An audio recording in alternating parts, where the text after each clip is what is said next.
بسم اللہ الرحمن الرحیم الحمدللہ رب العالمین والصلاة والسلام علی رسولہ الکریم۔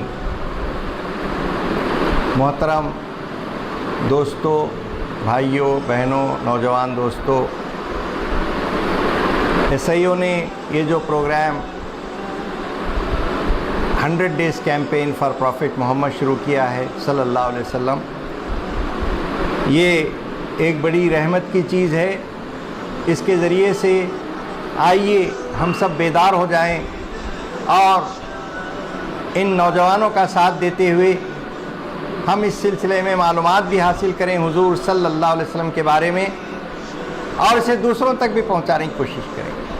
آج حضور صلی اللہ علیہ وسلم کی زندگی کا ایک خاص پہلو دعوت دین کے بارے میں میں کچھ باتیں آپ کے سامنے پیش کر رہا ہوں۔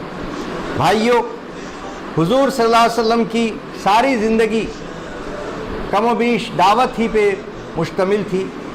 آپ نے اس دعوت ہی کی خاطر لوگوں کی تربیت کی، لوگوں کی ٹیم کو بنایا، لوگوں کو تعلیم دی، لوگوں کو بھیجا مختلف جگہوں پر تاکہ اللہ کے دین کی دعوت لوگوں تک پیش کی جائے۔ بلکہ دعوت سمجھی وہ چیز جاتی تھی کہ ہم غیر مسلم تک اللہ کے دین کو پہنچائیں، اسی کو دعوت کہا جاتا تھا۔ اور اگر کسی مسلمان کو بہتر مسلمان بنانا ہو تو اسے تزکیہ کہا جاتا تھا۔ سب سے پہلے وحی کے نازل ہونے کے بعد آپ نے اس بات کو اپنی زوجہ محترمہ کے سامنے پیش کیا، وہ ایمان لے آئیں۔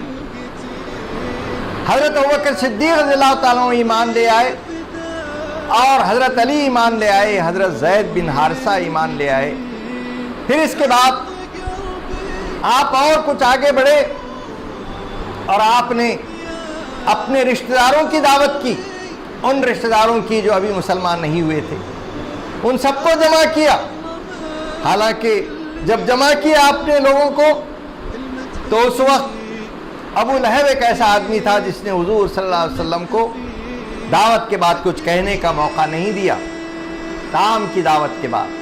تو آپ نے پھر ایک مرتبہ دعوت کی، اور اس کے بعد لوگوں کے سامنے اللہ کے دین کی دعوت کو پیش کیا۔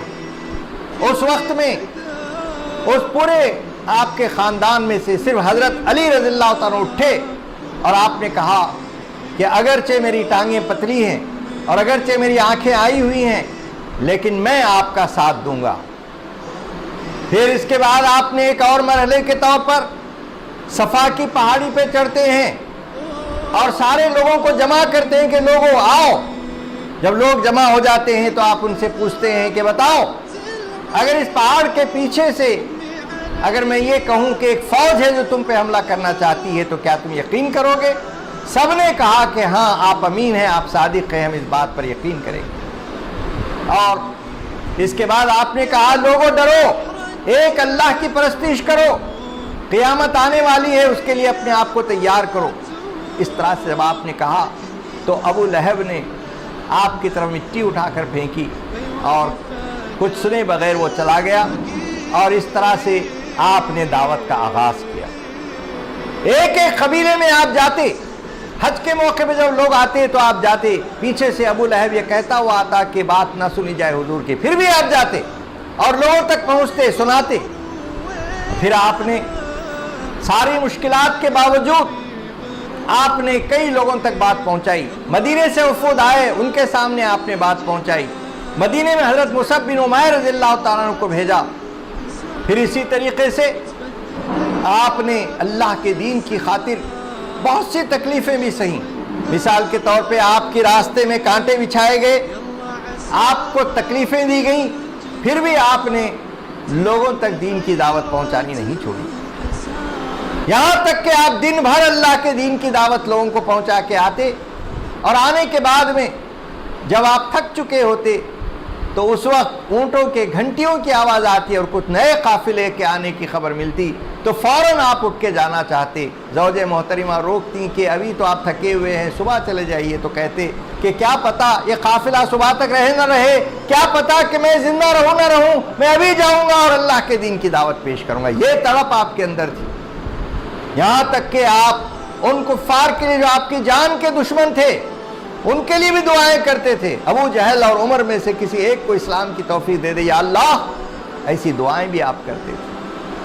اور پھر اس کے بعد جب اسلام پھیلنے لگا چاروں طرف، ہم دیکھتے ہیں کہ بادشاہوں کو بھی آپ نے خطوط لکھے، بادشاہوں تک بھی اللہ کے دین کی دعوت پیش کی، اور اس طرح سے اسلام کی دعوت کو عرب سے آگے آپ نے پہنچایا. اور جب آپ اس دنیا سے تشریف لے جا رہے تھے تو آپ نے امت کو حجۃ الوداع کے موقع پہ جمع کر کے کہا کہ لوگوں بتاؤ کیا میں نے اللہ کے دین کو تم تک پیش کر دیا ہے؟ سب لوگوں نے جب کہا، گواہی دی کہ ہم گواہی دیتے ہیں کہ آپ نے پیش کر دیا، تب آپ نے فرمایا کہ دیکھو اے اللہ تو بھی گواہ رہنا، اے اللہ تو بھی گواہ رہنا، اے اللہ تو بھی گواہ رہنا. اور پھر اس کے بعد آپ نے ان لوگوں سے کہا کہ دیکھو جو لوگ یہاں موجود نہیں ہیں وہ ان لوگوں تک اس بات کو پہنچائیں، جو یہاں موجود ہے وہ ان لوگوں تک بات کو پہنچائیں جو یہاں موجود نہیں ہیں.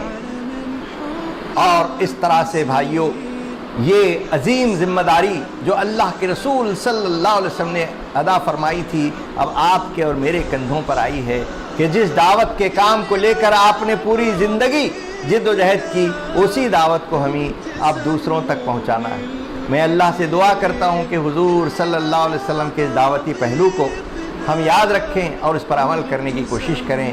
ربنا آتنا فی الدنیا حسنہ وفی الآخرۃ حسنہ وقنا عذاب النار وآخر دعوانا ان الحمد للہ رب العالمین.